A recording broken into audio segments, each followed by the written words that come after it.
DD किसान, बदलते भारत की शान।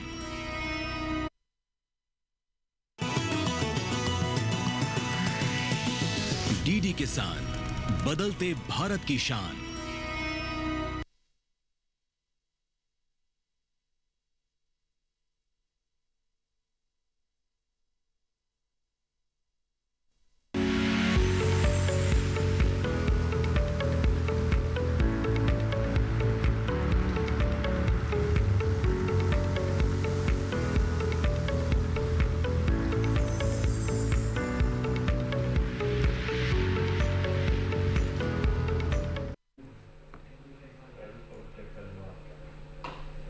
नमस्कार, स्वागत है आपका हेलो किसान में। मैं हूं अंजू सिंह। हेलो किसान आप किसानों के लिए एक लाइव फोन इन कार्यक्रम है जिसमें हम कृषि संबंधित तमाम विषय आपके लिए लेकर आते हैं, जिससे संबंधित हमारे किसान अपने सवाल हम तक पहुंचाते हैं। साथ ही विषय विशेषज्ञ आपके सवालों का समाधान करते हैं, वो भी लाइव।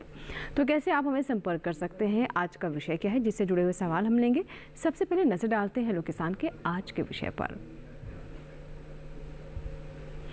आज का हमारा विषय है धान फसलों की देखभाल और साथ ही बात करेंगे मधुमक्खी पालन की। धान और मधुमक्खी दोनों के बारे में हम बात करेंगे, कैसे हमारे किसानों के लिए ज़रूरी है। और अगर हम धान की फसल की बात करें तो देखभाल करना इस वक्त बहुत आवश्यक है। देखभाल से जुड़ी कौन कौन सी खास बातें हैं, और इसके अलावा अगर आप मधुमक्खी पालन करते हैं या करना चाहते हैं तो कैसे हो आपका मार्गदर्शन, इन सभी सवालों का जवाब आज के कार्यक्रम में आपको मिलेगा। अगर आपको कोई सवाल है तो आप हमें अपने सवाल हमारे जो नंबर हैं उन पर कॉल कर अपने सवाल हमें बता सकते हैं। नंबर नोट कर लें आप। हमारा नंबर है 1800-113060। दूसरा नंबर है 1800-113061। टोल फ्री, यानी इस पर आपका कोई शुल्क नहीं लगेगा। इसके साथ ही साथ आप हमारे व्हाट्सएप नंबर पर भी अपने सवाल पहुंचा सकते हैं, और चाहे तो अपना वॉइस नोट भेज दें। अगर आप टाइप नहीं कर पा रहे हैं तो आप वॉइस नोट के माध्यम से अपने सवाल हम तक पहुंचा सकते हैं। 8800-520-717। और एक और तरीका आपको बता दें, अगर आपके पास फ़ोन नहीं है, कंप्यूटर है आपके पास, तो आप अपना सवाल हमें ईमेल भी कर सकते हैं। ईमेल करने के लिए आप हमारा ईमेल आईडी नोट कर लें, hellokisan2015@gmail.com। तो ये तीनों माध्यम है जिससे आप हमें संपर्क कर सकते हैं। आपके सवालों का हमें इंतज़ार रहेगा। हमारे विषय विशेषज्ञ अगले 1 घंटे तक आपके सवालों के जवाब देने के लिए और साथ ही विषय से जुड़ी महत्वपूर्ण जानकारी आप तक पहुँचाने के लिए हमारे साथ उपस्थित रहेंगे। तो आइए मुलाकात करवाते हैं आज के हमारे जो मेहमान हैं उनसे। सबसे पहले हम डॉक्टर दिनेश कुमार जी का स्वागत करते हैं। सर, बहुत बहुत स्वागत है आपका कार्यक्रम में। और आप बात करेंगे धान पर। आप प्रधान वैज्ञानिक हैं सस्य विज्ञान संभाग IARI पूसा नई दिल्ली में। तो धान से जुड़े हुए जो भी प्रश्न होंगे उसका जवाब डॉक्टर दिनेश हमें देंगे, हमारे किसानों का मार्गदर्शन करेंगे, उनकी समस्याओं का समाधान करेंगे। और साथ ही हमारे दूसरे मेहमान हैं डॉक्टर बलराज सिंह। डॉक्टर बलराज, स्वागत है आपका हेलो किसान में। और आप कुलपति हैं श्री कर्ण नरेंद्र कृषि विश्वविद्यालय जोबनेर राजस्थान में। और जो हमारा आज का एक और विषय है यानी मधुमक्खी पालन, इस पर हम बलराज जी से बात करेंगे। तो चलिए बातचीत की शुरुआत करते हैं। और एक बार फिर से दर्शकों से कह दें कि आपकी सहभागिता इस कार्यक्रम को सफल बनाती है। आप हमें ईमेल करें, व्हाट्सएप करें या फिर हमारे टोल फ्री नंबर पर कॉल कर अपने सवाल, अपनी आशंकाएं हम तक पहुंचा सकते हैं, जिनका समाधान होगा। आगे बढ़े उससे कुछ बहुत ही बेसिक बातें हैं जिसका हमारे दर्शक ज़रूर ध्यान रखें। जब भी कॉल करें नेटवर्क क्षेत्र में रहें, ऐसी जगह से ही कॉल करें जहाँ पर ज़्यादा शोर ना हो, और अपने सवाल को कम शब्दों में समेटने का प्रयास करें। अपना नाम और अपने क्षेत्र का नाम ज़रूर बताएं। और चाहे आपका ईमेल हो, व्हाट्सएप सवाल हो या फिर आपका कॉल हो, सभी चीज़ें हम लाइव कार्यक्रम में शामिल करेंगे। तो सर, सबसे पहले अगर हम धान की बात करें तो अभी फ़िलहाल धान की स्थिति क्या है? और हम भी ये भी जानते हैं कि देश का लगभग जो 85% धान है वो खरीफ की फसल से ही आता है, और खाद्यान्न के अनुसार भी ये बहुत महत्वपूर्ण फसल है, ना सिर्फ हमारे देश के लिए बल्कि पूरे विश्व के लिए। तो अभी फिलहाल धान की स्थिति क्या है? धान की रोपाई और बुआई का कार्य जून के माह से शुरू हो जाता है और जुलाई के अंत तक खास करके रोपाई का कार्य किसान भाई समाप्त कर लेते हैं।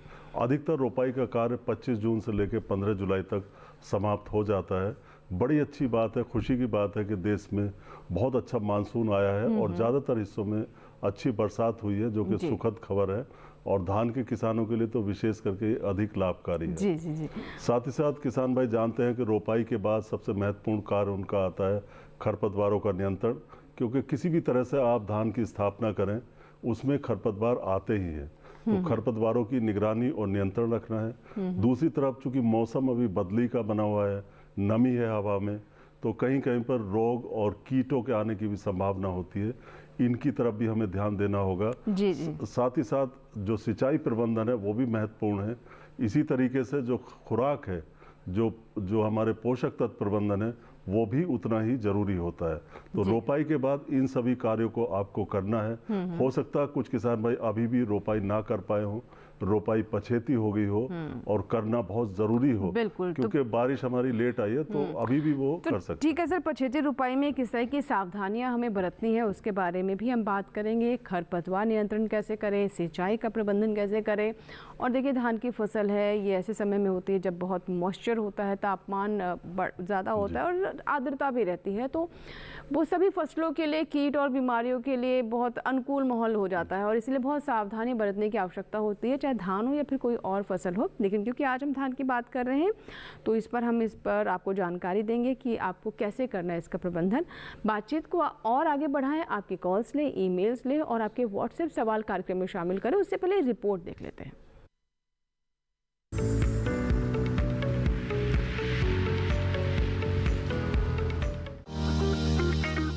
अच्छी पैदावार के लिए फसल की देखभाल बहुत जरूरी है।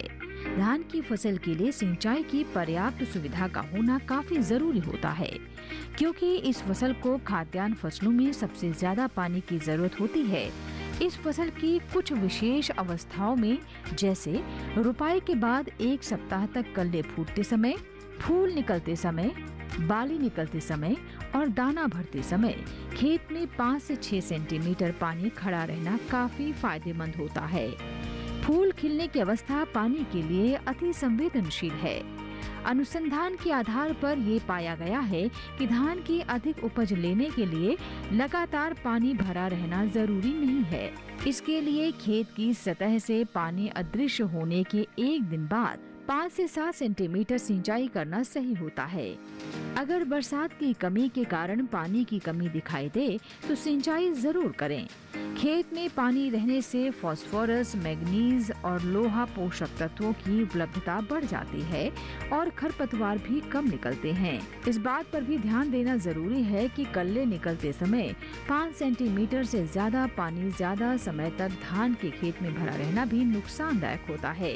ऐसे में जिन इलाकों में पानी भरा रहता है वहां जल निकासी का प्रबंध करना काफी जरूरी है।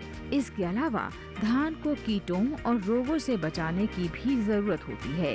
कीटों की बात करें तो धान में तनाछेदक कीट, पत्ती लपेटक कीट, खुदका, ग्रास हॉपर और सैनिक कीट लगने की आशंका रहती है। वहीं अगर रोगों की बात करें तो धान में जीवाणु पर्ण, अंगमारी रोग, पर्ण झुलसा, पत्ती का झुलसा रोग और ब्लास्ट या झोंका रोग लगने की आशंका रहती है।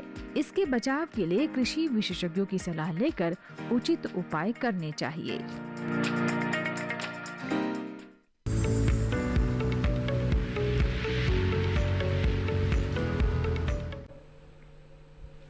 तो अभी आपने रिपोर्ट देखी जिसमें हमने आपको बताया कि कौन कौन सी बीमारियों का खतरा हो सकता है इस फसल में, और आगे हम आपको व्यवहारिक तौर पर किस किस तरह की समस्याएं आती हैं उसमें कैसे समाधान करें उसकी भी जानकारी देंगे। आप अपने प्रश्नों के साथ तैयार रहें।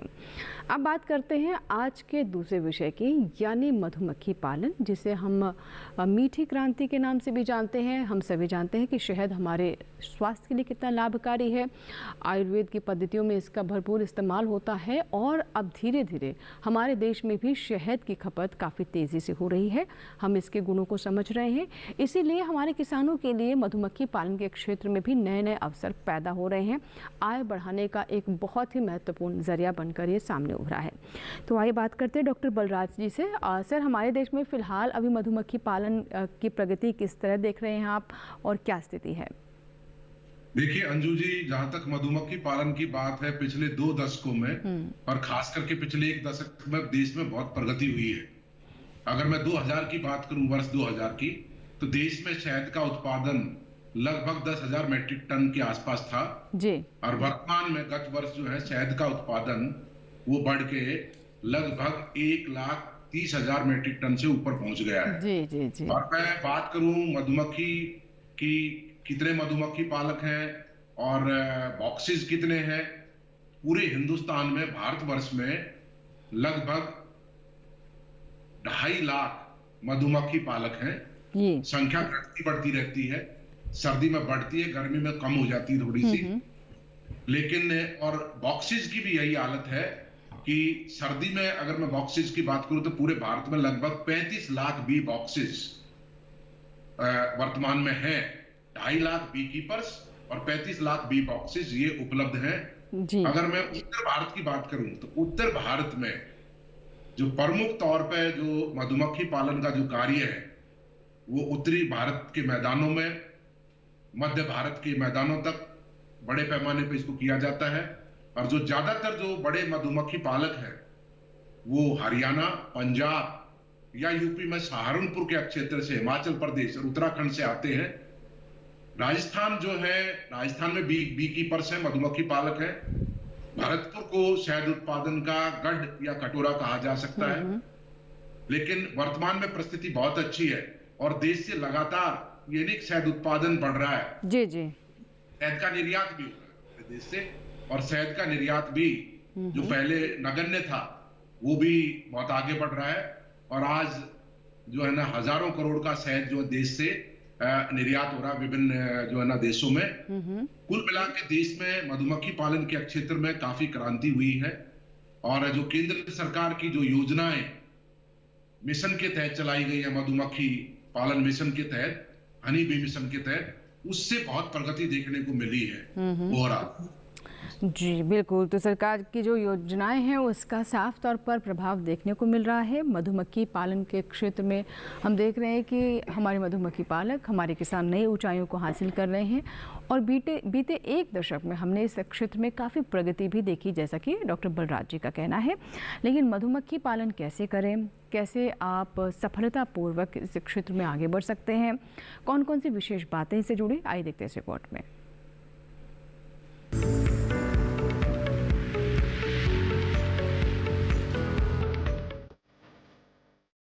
मधुमक्खी पालन खेती से जुड़ा एक व्यवसाय है। मधुमक्खी पालन के लिए आपको अलग से कुछ करने की जरूरत नहीं होती। खेती के साथ साथ भी आप मधुमक्खी पालन कर सकते हैं। मधुमक्खी पालन करने के लिए कुछ खास बातों का पता होना जरूरी है, जैसे मधुमक्खी पालन कब और कहाँ करना अच्छा रहता है और इसका तरीका क्या है। जिन इलाकों में फूलों, सब्जियों और फलों की खेती होती है, ऐसी जगह पर मधुमक्खी पालन करना ज्यादा फायदेमंद रहता है। मधुमक्खी पालन करने वाली जगहों में साफ पानी और ताज़ी हवा होना जरूरी है, लेकिन नमी नहीं होनी चाहिए। मधुमक्खी पालन व्यवसाय के लिए 4 तरह की मधुमक्खियां पाली जाती हैं: Apis mellifera, Apis indica, Apis dorsata और एपिस फ्लोरिया। इस व्यवसाय के लिए एपिस मेलिफेरा मक्खियां ही अधिक शहद उत्पादन करने वाली होती हैं।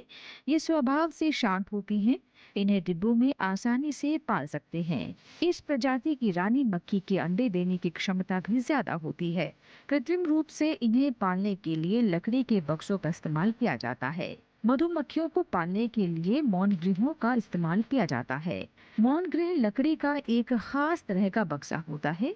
ये मधुमक्खी पालन में सबसे अहम उपकरण होता है। मधुमक्खी पालन के महत्व को ध्यान में रखते हुए सरकार भी इसे खूब बढ़ावा दे रही है।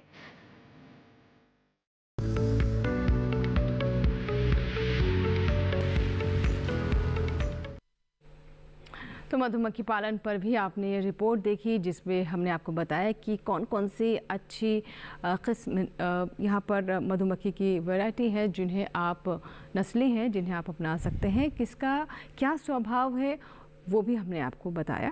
लेकिन आगे अगर आप अपने क्षेत्र के अनुसार, आप अपने बजट के बारे में कुछ जानना चाहते हैं, उसके अनुसार आप चाहते हैं कि मधुमक्खी पालन को करें, तो इसमें हम आपकी मदद करेंगे। डॉक्टर बलराज जी हमारे साथ लगातार बने हुए हैं और आप अपने सवालों के साथ तैयार हैं, व्हाट्सएप करें, ईमेल करें या फिर हमारे टोल फ्री नंबर पर भी कॉल कर सकते हैं। और एक ऐसा ही हमारे पास अभी व्हाट्सएप सवाल आया है। सर, ये अंकुर सहाय हमारे दर्शक जिन्होंने सवाल भेजा है, मैं उनका सवाल लेती हूँ। आजमगढ़ से हमारे दर्शक हैं ये, और ये जानना चाहते हैं कि धान की फसल की देखभाल किस तरीके से करें। इस समय हमारे धान की फसल के बारे में बता रहे हैं कि उसमें सेवई, चौड़ी पत्ती वाली व मोथा जैसे खरपतवार का प्रकोप हुआ है, तो इसके लिए कौन सी दवा का छिड़काव करें। तो सर साथ ही साथ मैं सवाल भी ले लेती हूँ। तो इन्होंने तो बता दिया, अपना सवाल बता दिया, और साथ ही मेरा भी सवाल है अन्य किसानों के लिए कि खरपतवार प्रबंधन कैसे करें इस वक्त धान की फसल में। जी बिल्कुल, धान की फसल में खरपतवार प्रबंधन के कई तरीके हैं, और सबसे पहले तो ये भी किसान भाइयों को जानना पड़ेगा कि किस तरह के खरपतवार आपकी फसल में आए हैं। मोटे तौर पे अगर रोपित धान है, रोपाई वाला धान है, तो उसमें सकरी पत्ती के यानी घास कुल के खरपतवार ज़्यादा आते हैं। और अगर आपने सीधी बिजाई से धान को उगाया है तो उसमें चौड़ी पत्ती के खरपतवार ज़्यादा आते हैं। हालांकि सभी तरह के खरपतवार आते हैं, लेकिन ज़्यादातर यही देखने में आता है।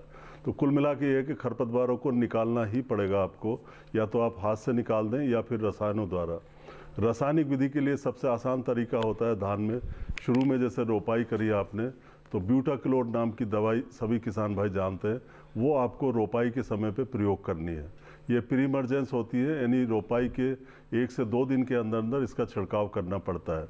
इसके अलावा जैसे कि आजमगढ़ के किसान ने अभी पूछा है कि उनके खेत में कई तरह के घास कुल के खरपतवार आ गए हैं या दूसरे भी खरपतवार होंगे, मोथा भी होगा, तो इन सब के लिए धान में आप बिस्पारीबैक सोडियम नाम की दवाई का प्रयोग कर सकते हैं। इसका 20 ग्राम या 25 ग्राम तक, 25 ग्राम प्रति हेक्टर के हिसाब से आप सक्रिय तत्व लें, 500 लीटर पानी में घोल बना के आप छिड़काव कर दें। और ये ध्यान रखना कि ये छिड़काव आपको रोपाई के 20 से 25 दिन के अंदर अंदर करना है, तो खरपतवारों का नियंत्रण हो जाएगा। जी जी बिल्कुल। तो अभी हमने खरपतवार के बारे में बताया और पहला प्रश्न भी हमारा खरपतवार से ही जुड़ा था। आगे हम आपको बताएंगे कीट प्रबंधन के बारे में और सिंचाई के बारे में भी जानकारी देंगे।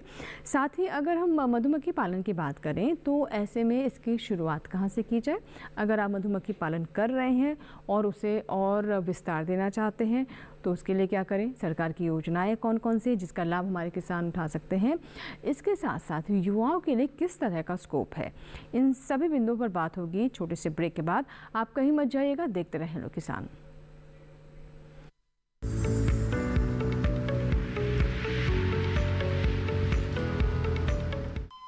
अरे सुन तो।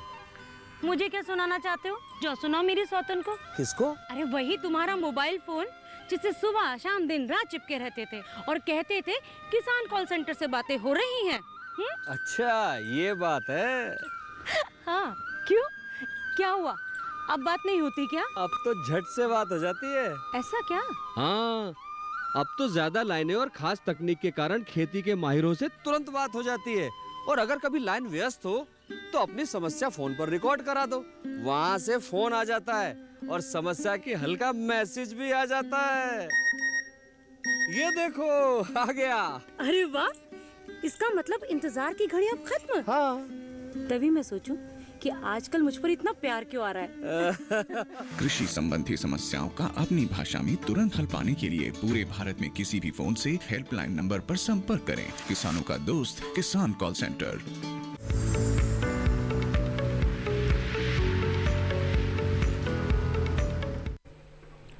ब्रेक के बाद एक बार फिर आपका स्वागत है। आप देख रहे हैं हेलो किसान। अगर आप अभी हेलो किसान कार्यक्रम के साथ जुड़ रहे हैं तो आपके लिए हम आज के जो विषय हैं वो फिर से दोहरा देते हैं। आज हम बात कर रहे हैं धान फसल में देखभाल के बारे में और साथ ही मधुमक्खी पालन के बारे में हम आपको जानकारी दे रहे हैं। 2 मेहमान हमारे साथ कार्यक्रम में जुड़े हुए हैं। डॉक्टर दिनेश हमारे साथ स्टूडियो में है और डॉक्टर बलराज जी जो कि हमारे साथ डिजिटल प्लेटफॉर्म पर हैं। तो वही एक सवाल आया हमारे पास, व्हाट्सएप सवाल है ये, और हमारे दर्शक हैं जिन्होंने बिहार से ये सवाल भेजा है, आशीष है। डॉक्टर बलराज, आशीष जी जानना चाहते हैं कि मधुमक्खी पालन करने के लिए ट्रेनिंग वो कहाँ से ले, क्या किसी तरह की ट्रेनिंग की व्यवस्था है जहाँ पर वो जा सकते हैं? बिल्कुल बिल्कुल अंजू जी, बहुत ही महत्वपूर्ण सवाल हमारे साथी ने पूछा है, किसान भाई ने, कि पहले तो ट्रेनिंग लेनी पड़ेगी। कृषि विज्ञान केंद्र, कृषि विश्वविद्यालय इस प्रकार की ट्रेनिंग देते हैं।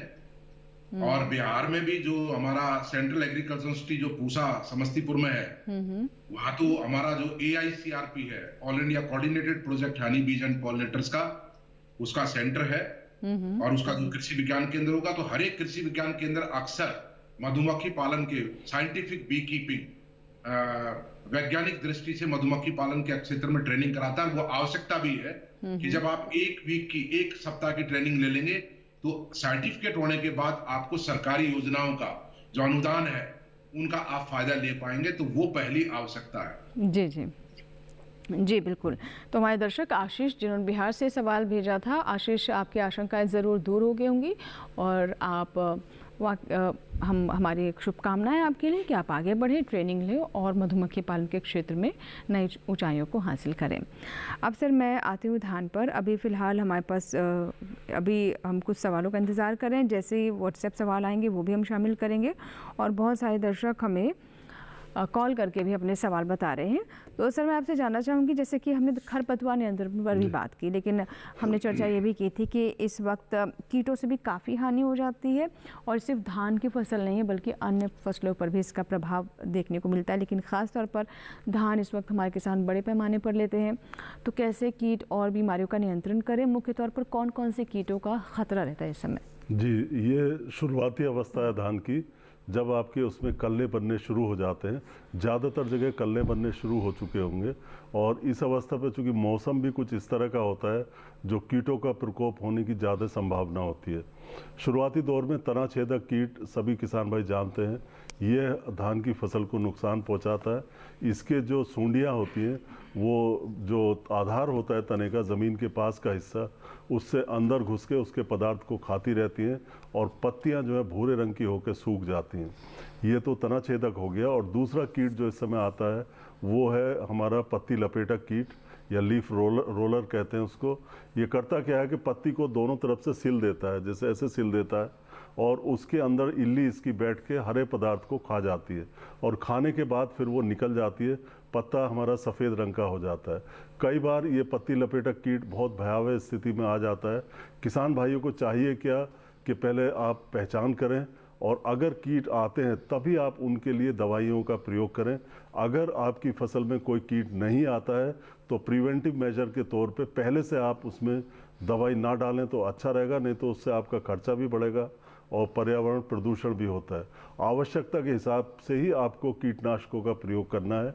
इसके लिए अगर ज़रूरत पड़ती है आपको तो कार्टेप हाइड्रोक्लोराइड नाम की दवाई आती है, 4% में आती है, दानेदार दवाई होती है। इसका प्रयोग आप 25 किलोग्राम प्रति हेक्टेयर के हिसाब से कर सकते हैं। चूँकि मात्रा इसकी कम है तो इसको आप रेत में मिला लें, थोड़ा और 20-30 किलो रेत लेके उसमें इस दवाई के दानों को मिला के आप छिड़केंगे समान रूप से, तो इस कीट का जो है प्रभावी रूप से नियंत्रण हो जाएगा।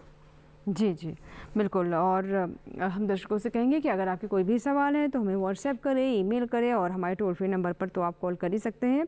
ऐसा एक और सवाल आया सर हमारे पास, और ये हमारे जो दर्शक हैं ये जानना चाहते हैं कि धान की फसल में कौन से खाद का प्रयोग करना चाहिए?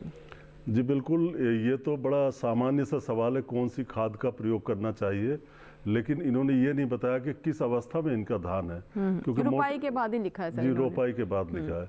मोटे तौर पे जैसे किसान भाई जानते हैं कि हम धान हो चाहे कोई और फसल हो, इसमें समेकित पोषक तत्व प्रबंधन करना चाहिए।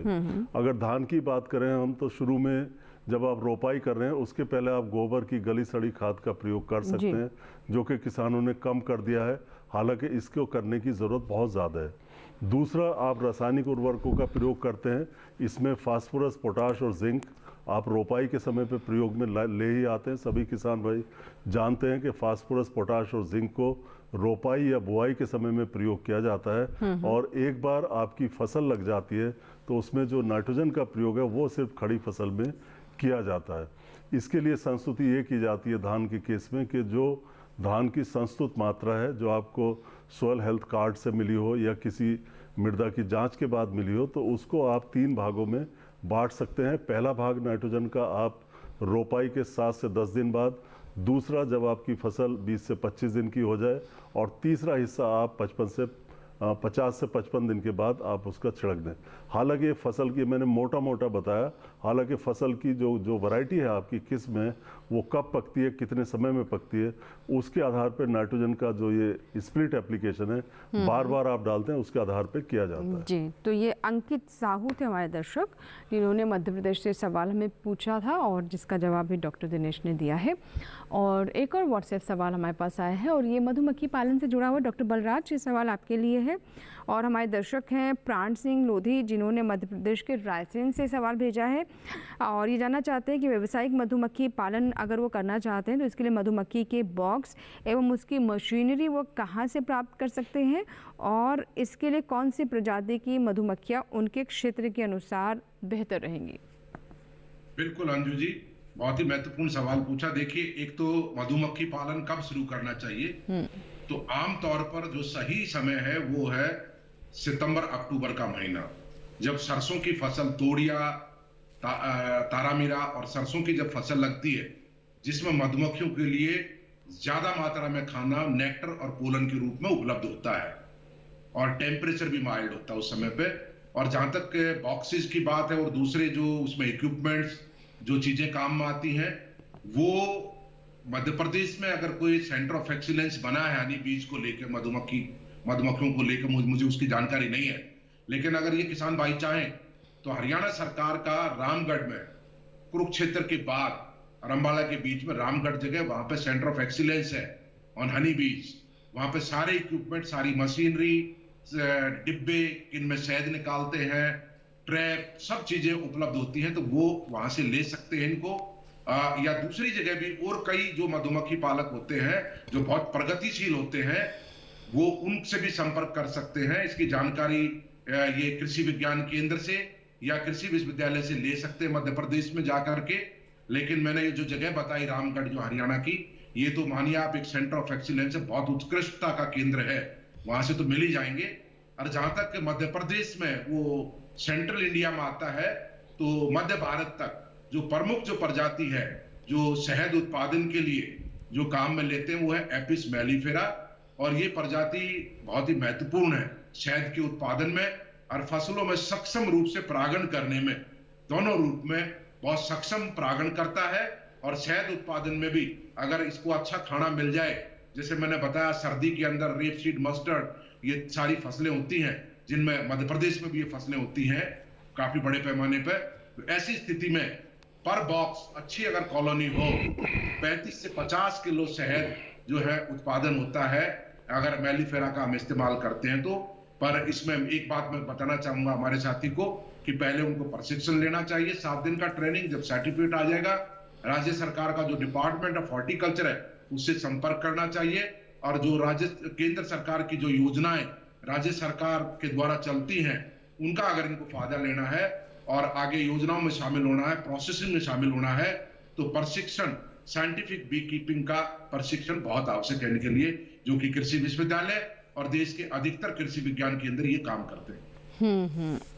बिल्कुल, तो ये बात हुई मधुमक्खी पालन की। हमारे दर्शक जानना चाहते थे कि उनके क्षेत्र के अनुसार कैसे मधुमक्खी पालन किया जा सकता है।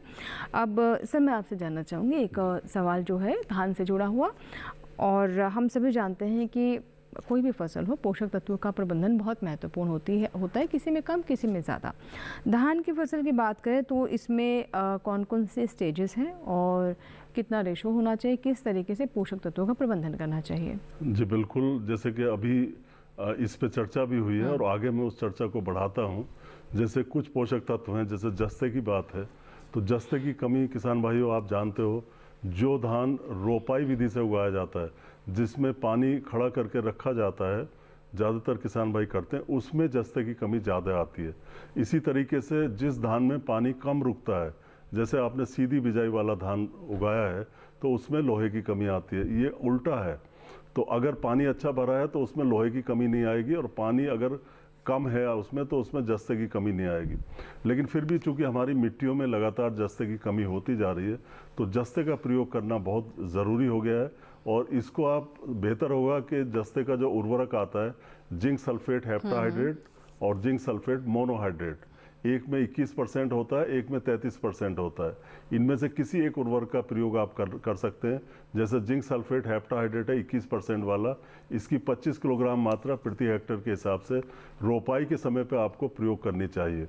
अब तो लेट हो चुका है, लेकिन अगर खड़ी अवस्था में जस्ते की कमी आती है, जो कि खास करके रोपाई करने के कुछ दिनों बाद, हफ्ते 10 दिन बाद ही जस्ते की कमी के लक्षण दिखाई देने लगते हैं।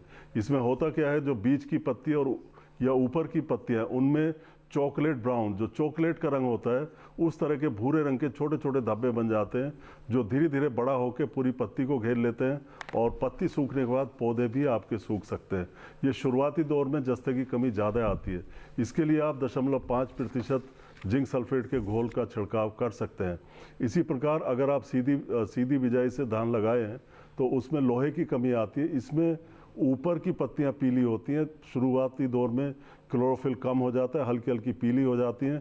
पीली होने के बाद आप ध्यान से देखेंगे तो उसमें उनका रंग सफ़ेद हो जाता है और सफ़ेद रंग होने के बाद वो पत्तियां सूख जाती हैं। ये बड़ी भारी समस्या है सीधी बिजाई वाले धान में, आयरन की कमी। सबसे आसान तरीका है कि अगर बरसात ना हो तो उसमें एक सिंचाई कर दें। सिंचाई करके और थोड़ा कोशिश करें कि जो बरसात का पानी है आपके खेत में रुक जाए, तो फिर लोहे की कमी ऑटोमेटिक आपकी फसल से दूर हो जाएगी। ये शुष्क दशाओं में अगर धान रहता है तब लोहे की कमी ज़्यादा आती है। जी जी, बिल्कुल बिल्कुल। तो देखिए कितनी महत्वपूर्ण बातें हैं और हमारा मकसद यही है कि आपको सही जानकारी मिल सके। फिलहाल छोटे से ब्रेक का वक्त हो गया है, लेकिन ब्रेक के बाद आज के दोनों ही विषयों पर, यानी मधुमक्खी पालन और साथ ही धान की फसल में किस प्रकार से देखभाल करें, इसके बारे में और जानकारियाँ पहुँचाएंगे और साथ ही आपके सवाल लेंगे। अपने सवाल आप हमें व्हाट्सएप या फिर ईमेल करके ज़रूर बताएँ। छोटा सा ब्रेक।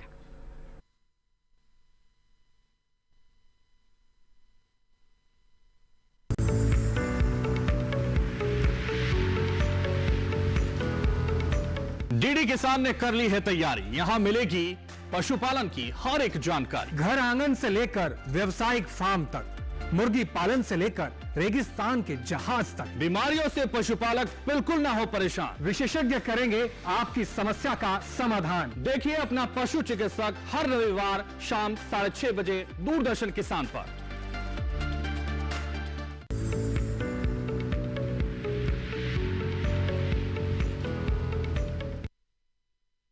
और ब्रेक के बाद एक बार फिर आपका स्वागत है। आप देख रहे हैं हेलो किसान, और हेलो किसान में आज हम बात कर रहे हैं धान की फसल में किस तरीके से देखभाल का आप ध्यान रखें, और इसके अलावा मधुमक्खी पालन से जुड़े हुए काफ़ी महत्वपूर्ण जो बिंदु हैं उन पर भी हम चर्चा करें, आप तक वो जानकारियाँ पहुँचा रहे हैं।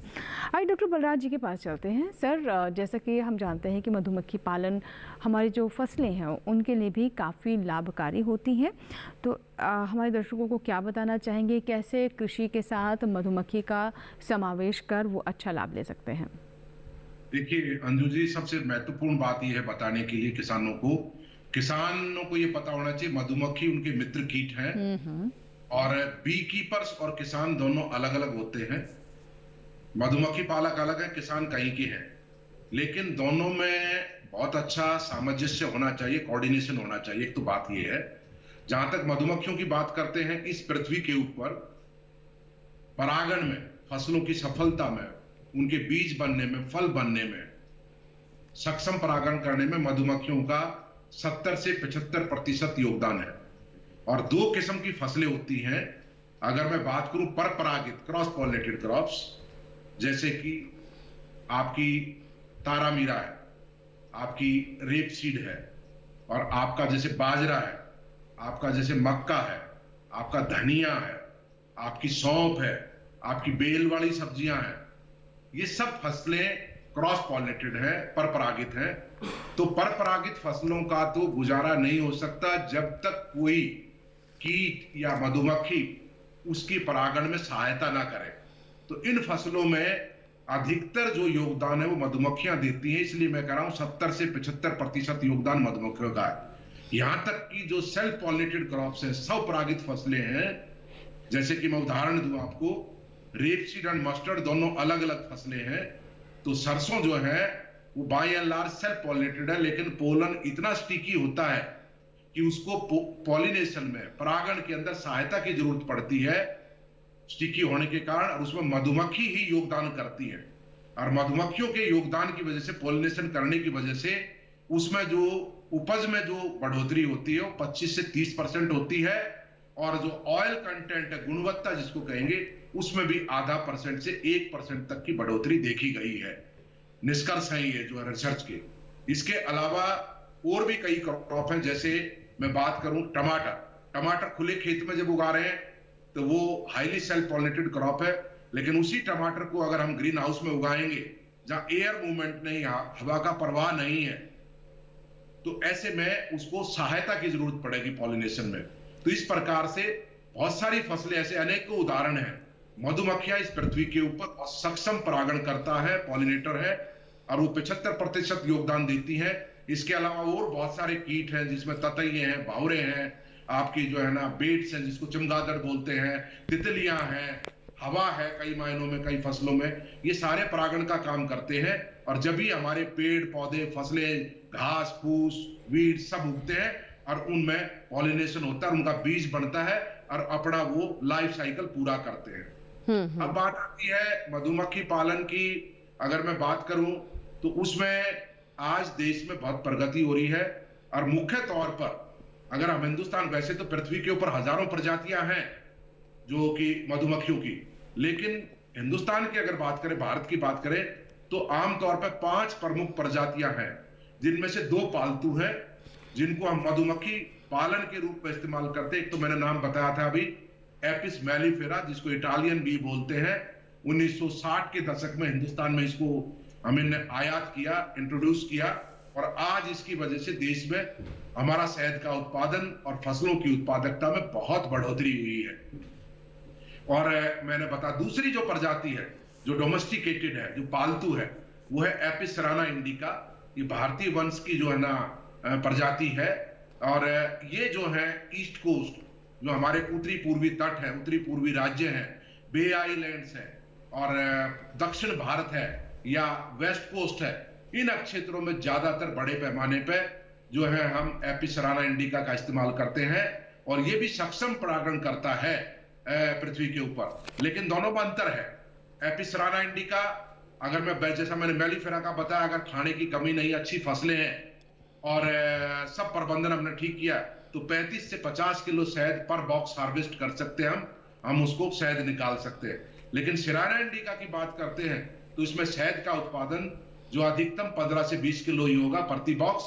और दोनों में अंतर है। अंतर ये है कि जो मेलिफेरा है, जो उत्तर भारत में मैंने बात की कि हम उसको मधुमक्खी पालन के रूप में बड़े पैमाने पर उपयोग में ले रहे हैं, मधुमक्खी पालक, वो माइग्रेशन को पसंद करती है, एक जगह से दूसरी जगह जाने को, स्थानांतरण को पसंद करती है। तो अगर हमने जैसे सरसों की जब फसल होती है सर्दी के मौसम में, ज्यादातर देश के लाखों बी कीपर्स जो मधुमक्खी पालक है, वो अपने बी बॉक्सेस को मेलिफेरा के राजस्थान में, हरियाणा में, जहां सरसों की फसल बड़े पैमाने पर होती है, उनमें लेकर के आते, माइग्रेट करते हैं। और जैसे ही सरसों की फसल खत्म होती है फरवरी में, वो फिर माइग्रेशन चालू करते हैं वापस। हरियाणा में जामुन पे जाते हैं, यूकलिप्टस पे जाते हैं, नीम पे जाते हैं, या लीची पे जाते हैं, या दूसरी फसलों पे जाते हैं। तो इस प्रकार माइग्रेट करना पड़ता है उनको। और जो सेराना इंडिका है, वो बड़े पैमाने पे जो स्टेशनरी मोड को एक जगह रख दिया आपने, उसको पसंद करती है। जी जी जी, बिल्कुल ठीक है सर। और हमारे पास लगातार सवाल आ रहे हैं मधुमक्खी पालन से जुड़े हुए, वो भी सवाल मैं आपने लेकर आप तक पहुंचाऊंगी। अब सर धान पर बात कर लेते हैं। डॉक्टर दिनेश, यदि हम पछेती बुआई की बात करें तो उसमें किस तरह की सावधानी बरतने की आवश्यकता है, क्योंकि कहीं कहीं बारिश ज़्यादा हो रही है, कहीं थोड़ी देरी से बारिश हुई है, तो इसका किस तरह का प्रभाव रहता है? जी बिल्कुल, देखिए बरसात का मौसम चल रहा है इस समय, कहीं पर तो बहुत ज़्यादा बरसात भी हुई है देश के हिस्सों में, और बाढ़ भी आ गई है। कई बार खेतों में, खास करके पूर्वी भारत में, बहुत गहराई तक खेतों में जो है पानी भर जाता है। तो इस कारण से किसान भाई लेट हो जाते हैं धान की पौध लगाने में, और उनकी पौध भी पुरानी हो जाती है। अगर अभी भी कुछ किसान भाई इच्छुक हैं, जैसे बिहार, उड़ीसा या पूर्वी भारत के अन्य भागों में, तो वो धान की रोपाई कर सकते हैं। पौध उनकी मान लीजिए 40 दिन पुरानी, 35-50 दिन तक की भी हो गई, तब भी आप रोपाई कर सकते हैं। इसके लिए आपको 3-4 बातों का ध्यान रखना है। पहला तो यह है कि जो आपके एक जगह पे आप पौधे लगाते हैं, सामान्य रोपाई में आप 2 से 3 पौधे लगाते हैं, लेकिन अभी आपको 5 से 6 पौधे लगाने पड़ेंगे, क्योंकि इस फसल में ब्यात कम आता है, जो पछेती हो गई है। दूसरा जो रोपाई की दूरी है, नॉर्मली आप 20 सेंटीमीटर पंक्ति से पंक्ति की या 25 सेंटीमीटर और पौधे से पौधे की 10 सेंटीमीटर या 15 सेंटीमीटर रखते हैं। इस दूरी को आप घटा के 15 बाई 10 कर लें, 15 सेंटीमीटर पंक्ति से पंक्ति की और 10 सेंटीमीटर पौधे से पौधे की। ऐसा करने से प्रति जो वर्ग मीटर है पौधों की संख्या आपको बढ़ जाएगी। ब्याज भले ही कम हो लेकिन पौधे आपके उतने ही होंगे जितने सामान्य रोपाई में आपको पाए जाते हैं। तीसरी महत्वपूर्ण बात यह है कि आपको पत्तियों को काटना है, क्योंकि पौधे बड़े हो जाते हैं, ऊंचे हो जाते हैं, साथ ही साथ उनसे वाष्पोत्सर्जन ज़्यादा होता है, तो उनकी स्थापना होने में दिक्कत आती है। आप जो साइड की पत्तियां कैंचियों से काट दें या कोई अन्य यंत्र हो उससे काट दें, उसकी टॉप 1/3 ऊपर से पत्तियों को तोड़ दें, और सामान्य तौर पर ऐसे भी आप करके पत्तियों को तोड़ सकते हैं, साइड की पत्ती आप तोड़ सकते हैं, फिर आप इनकी रोपाई करें। और चौथी और अंतिम बात इसमें यह है कि जो उर्वरकों का प्रयोग आप संस्तुत मात्रा में कर रहे हैं, यहाँ आपको उर्वरकों की मात्रा बढ़ानी पड़ती है। 1.25 से 1.5 गुना आप उर्वरकों की मात्रा बढ़ा दें। उम्मीद है अगर इन 4 बातों का आप ध्यान रखेंगे तो पछेती रोपाई से भी आपको अच्छी पैदावार धान की मिलेगी। जी जी बिल्कुल। तो पछेती रोपाई अगर आपने की है, करने की सोच रहे हैं, तो उसमें भी आपको लाभ हो सकता है, लेकिन ये कुछ बुनियादी बातें हैं जिसको आप ज़रूर ध्यान में रखें। अब डॉक्टर बलराज जी, मैं आपके पास आना चाहती हूँ। सर, हम इससे मधुमक्खी पालन की आपने प्रजातियों के बारे में बताया, जो मधुमक्खियाँ कौन कौन सी प्रजातियों की हम ले सकते हैं, और हम ये भी जानते हैं कि मधुमक्खी पालन के क्षेत्र में और बहुत स्कोप है। कई बार हमारे जो मधुमक्खी पालक हैं उन्हें पूरी जानकारी नहीं होती है, या फिर उन्हें उस तरह का मार्गदर्शन नहीं मिल पाता है। शहद के अलावा और कौन कौन से उत्पाद हैं जिससे वो लाभ ले सकते हैं और कैसे? देखिए अंजू जी, शहद, देखिए प्राइमरी प्रोडक्ट तो मैं बताऊंगा पॉलिनेशन है।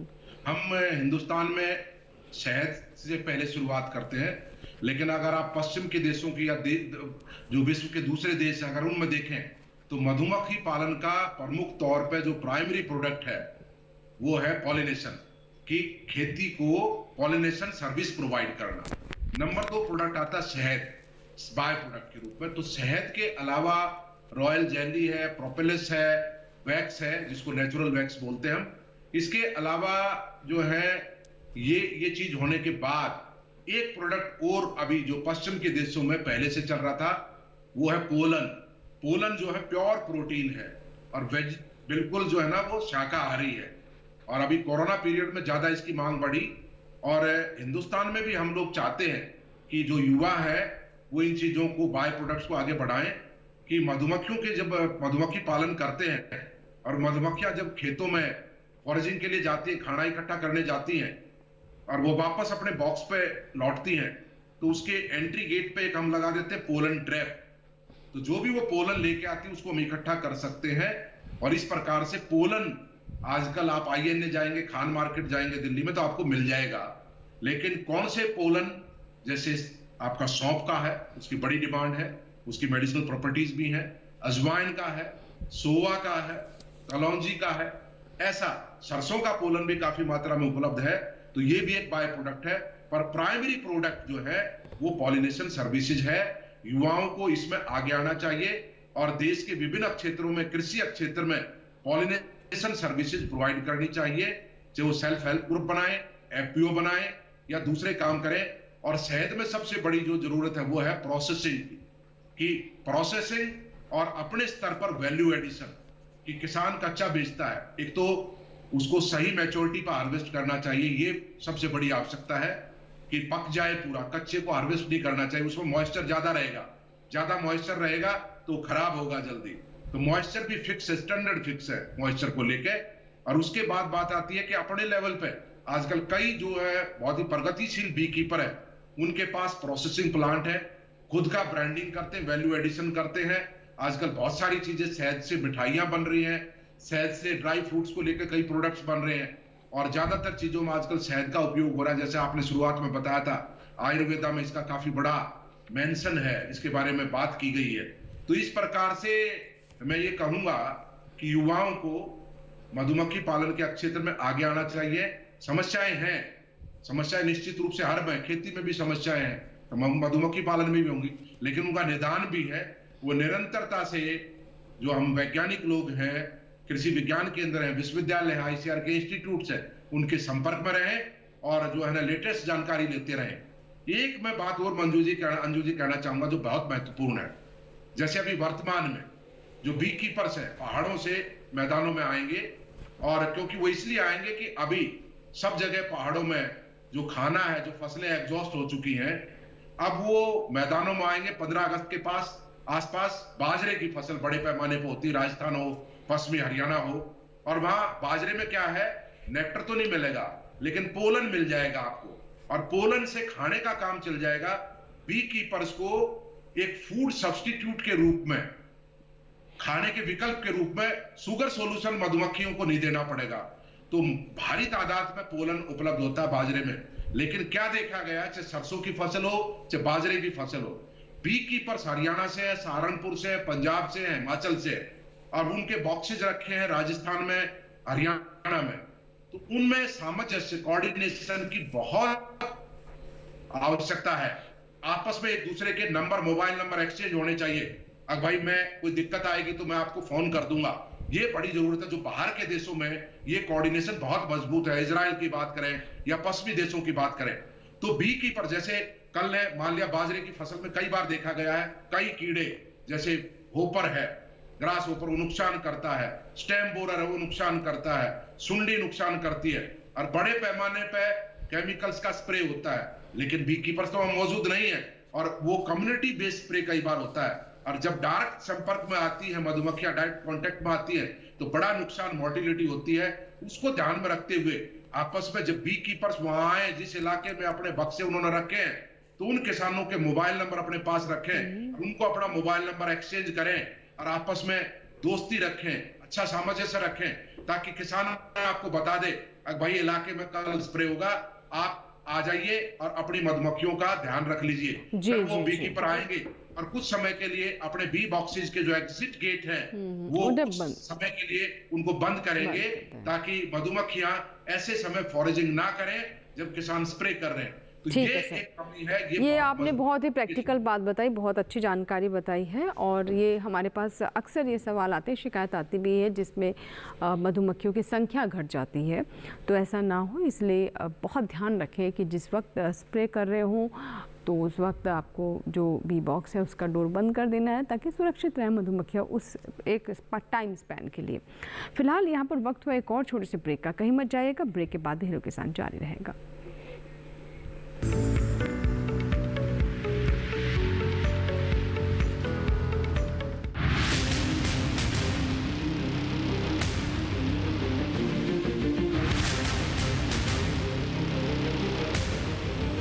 जब तपती है धरती, सूरज उगलता है आग, ठंड में जब सर्दी जमा देती सबके हाल, सब छुप जाते अपने अपने घरों में, तब बाहर निकलता सिर्फ एक इंसान, भरने के लिए हम सबका पेट, खून को पसीने की तरह देता बहा, थक जाता, झुलस जाता, हो जाता बीमार, तब उसकी सेहत का ध्यान रखता सिर्फ डीडी किसान।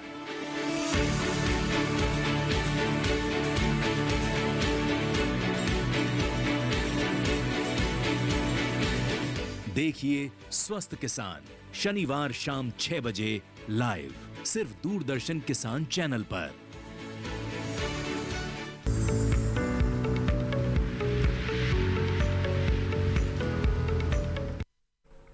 ब्रेक के बाद एक बार फिर आपका स्वागत है। आप देख रहे हैं हेलो किसान, और अब हम अंतिम पड़ाव में हैं। अगर अभी तक आपने सवाल हम तक नहीं पहुंचाए हैं तो आप ज़रूर अपने सवाल हमें बताएं, व्हाट्सएप करें, ईमेल करें, आप चाहे तो कॉल भी ट्राई कर सकते हैं। अब धान से जुड़ा एक सवाल लेते हैं। सर, कई बार हमारे दर्शकों की तरफ से ये सवाल आता है कि जो धान की जड़ें हैं उसमें केचुए की तरह कुछ लाल लाल कीड़े आ रहे हैं, ना तो वो केचुए हैं और ना ही उनको ये समझ आता है कि ये है क्या। तो पहली बात तो ये है क्या, कौन सी परिस्थितियों में इसकी समस्या होती है और कैसे इसका समाधान करें? जी बिल्कुल, किसान भाई बड़ी चिंता में हो जाते हैं कई बार कि खास करके रोपाई विधि वाला जो धान है उसमें छोटे छोटे लाल कीड़े आ जाते हैं, जो केंचुए से आकार में बहुत छोटे होते हैं, नन्हे नन्हे होते हैं, बहुत कम लंबाई होती है उनकी, 2-3 सेंटीमीटर तक के होते हैं। और किसान भाई डर जाते हैं कि जड़ों के पास रहते हैं और हमारी फसल को नुकसान करते हैं। ये एक्चुअल में ब्लड वर्म होते हैं, खूनी कीड़ा इनको कहा जाता है, और इनसे धान की फसल को इस अवस्था पे कोई भी नुकसान नहीं होता। आपको चिंता करने की बिल्कुल ज़रूरत नहीं है। ये कीड़ा अगर कहीं नुकसान करता है तो सीधी बिजाई वाले धान में करता है, वो भी तब करता है जब सीधी बुझाई वाले धान की बुआई हुई हो, बिल्कुल नई फसल हो और उसमें जड़ें कमज़ोर हों, गिनती की उसमें जड़ें होती हैं उस समय पे ये जड़ों को धान की खा जाता है, नुकसान करता है। लेकिन इस अवस्था में, जिस अवस्था में आपका धान है, रोपाई वाला हो चाहे सीधी बिजाई वाला हो, इस कीड़े से कोई नुकसान नहीं होगा। ये किसान भाइयों में एक तरह की गलतफहमी फैला दी जाती है कि इसमें दवाई आप डालिए, आपको किसी दवाई डालने की कोई ज़रूरत नहीं इस कीड़े के लिए। ठीक है। और सर, मधुमक्खी पालन से जुड़ा हुआ एक सवाल आया है हमारे पास, और हमारे दर्शक है सागर, जिन्होंने हरियाणा से हमें ये व्हाट्सएप किया है। ये जानना चाहते हैं कि हरियाणा में अगर वो मधुमक्खी पालन करना चाहते हैं तो ऐसे में लोन की फैसिलिटी है क्या, कोई कैसे लोन ले सकते हैं, सब्सिडी किस तरह की है, और साथ ही मधुमक्खी पालन करने के लिए किस तरह के यंत्रों की आवश्यकता होती है? बिल्कुल अंजू जी, सागर जी को मैं बताना चाहूँगा, हरियाणा मधुमक्खी पालन के क्षेत्र में पंजाब के बाद दूसरा अग्रणी राज्य है। और मैंने जैसा बताया, रामगढ़ में सेंटर ऑफ एक्सीलेंस है हनी बीज का, उससे बढ़िया फैसिलिटी कमी देखने को मिलेगी।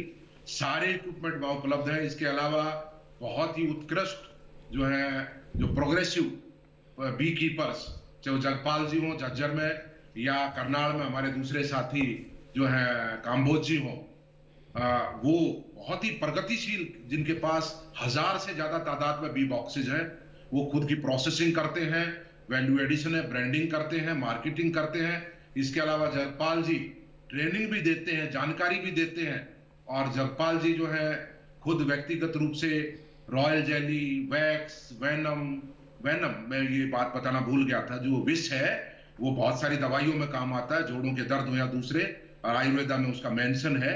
तो इस प्रकार से आप तो लोन भी आपको मिलेगा अगर आप बड़ा पैमाने पर करना चाहते हैं, लेकिन जो सरकार की जो अनुदान है, पहले आप उसका तो फायदा उठाइए।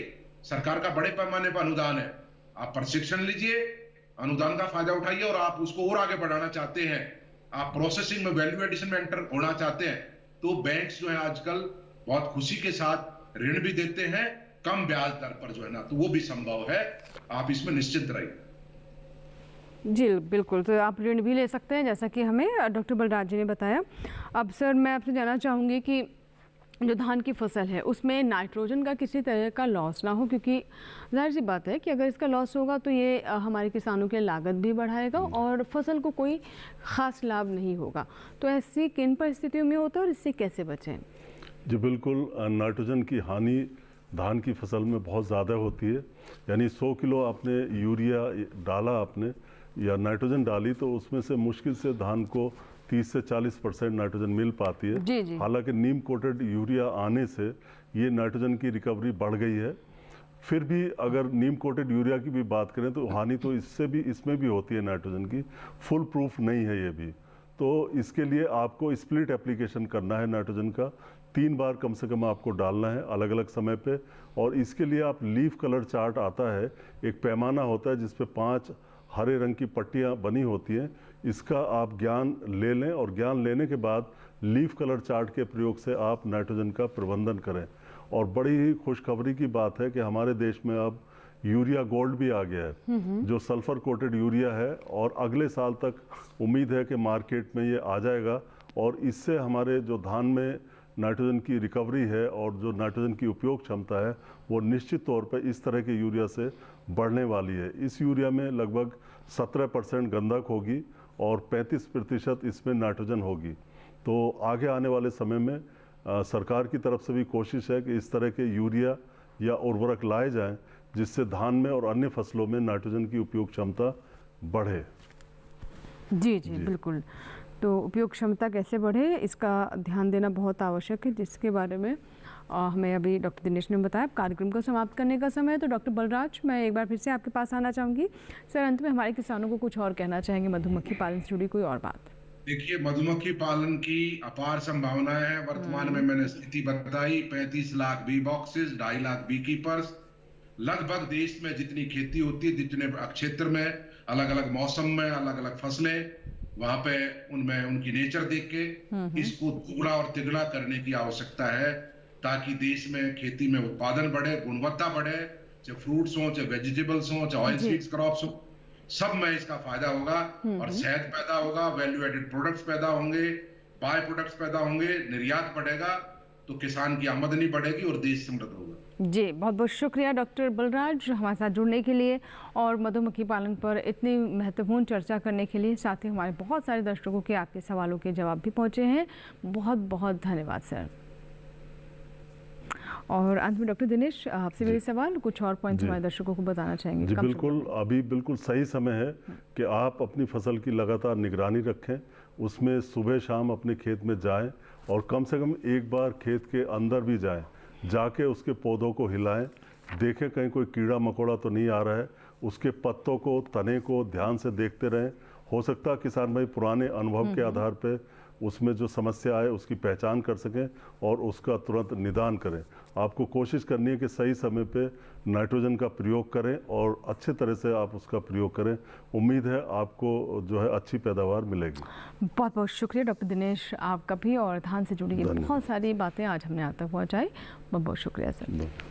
और इसी के साथ ही आज के हेलो किसान में फ़िलहाल इतना ही। अगर आपके कोई सवाल है, किसी विषय पर आप चाहते हैं हेलो किसान लेकर आएँ, तो आप हमें इसकी जानकारी ईमेल कर भी दे सकते हैं। इसके साथ ही आप हमें व्हाट्सएप भी कर सकते हैं, हमारे टोल फ्री नंबर पर भी कॉल कर सकते हैं। लेकिन उससे पहले नज़र डालते हैं हेलो किसान के अगले विषय पर। हेलो किसान का अगला हमारा जो अगले अंक का विषय है वो है बरसात में फूलों की खेती, और साथ ही हम आपको जानकारी देंगे कि कैसे हमारे किसान बरसात की खेती के बारे में तो जानकारी ज़रूर हासिल करें। साथ ही हम आपको बताएंगे कि प्रधानमंत्री मानधन योजना क्या है, इससे वो कैसे लाभ ले सकते हैं। अगर आपके कोई सवाल है, कोई सुझाव हैं, तो आप हमें इसकी जानकारी ईमेल कर ज़रूर दें, hellokisan2015@gmail.com। या आप ईमेल आईडी आप हमारा देख सकते हैं। इसके साथ ही हमारा टोल फ्री नंबर भी नोट कर लें, 1800-113060। सुबह 6 बजे से रात 10 बजे के बीच कॉल करें, सोमवार से शनिवार, और अपने सवाल रिकॉर्ड करवाएं। अगर आप हेलो किसान यूट्यूब पर देखना चाहते हैं, इसके लिए टेलीविज़न स्क्रीन पर अभी दिखाए जाने वाले इस QR कोड को स्कैन करें और यूट्यूब पर भी देखें हेलो किसान। हेलो किसान के एक नए अंक में नई जानकारियों के साथ, नए विशेषज्ञों के साथ फिर होगी आपसे मुलाकात। तब तक आप बने रहें दूरदर्शन किसान के साथ। नमस्कार।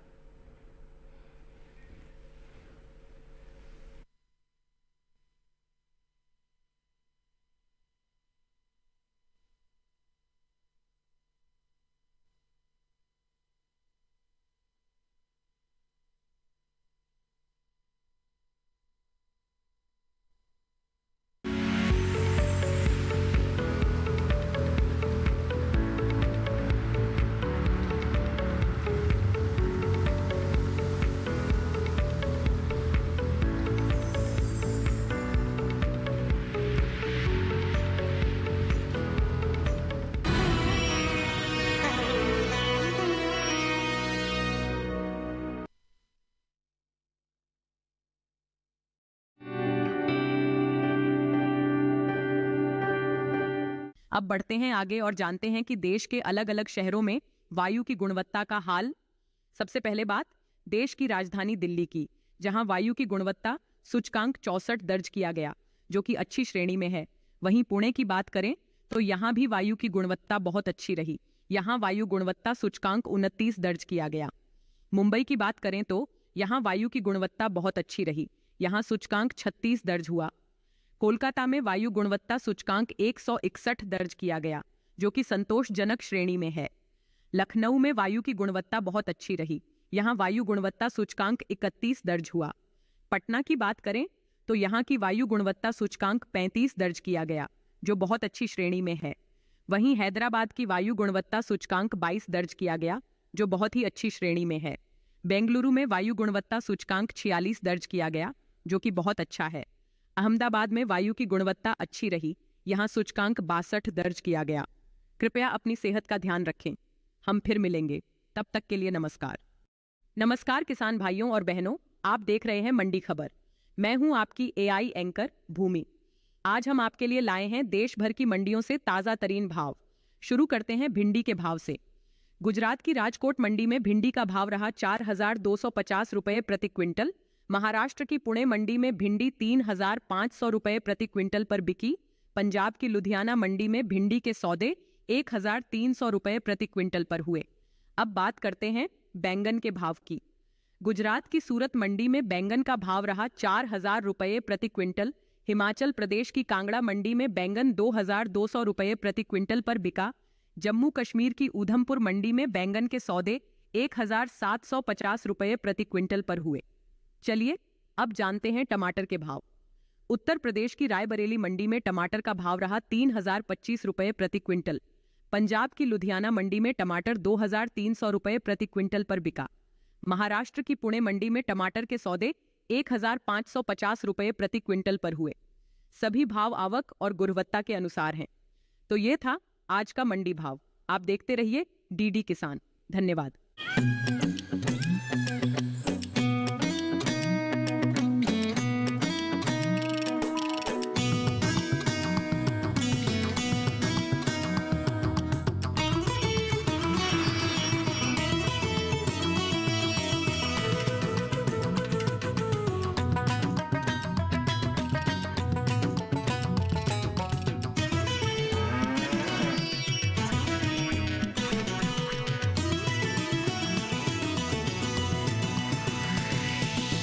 डीडी किसान, बदलते भारत की शान।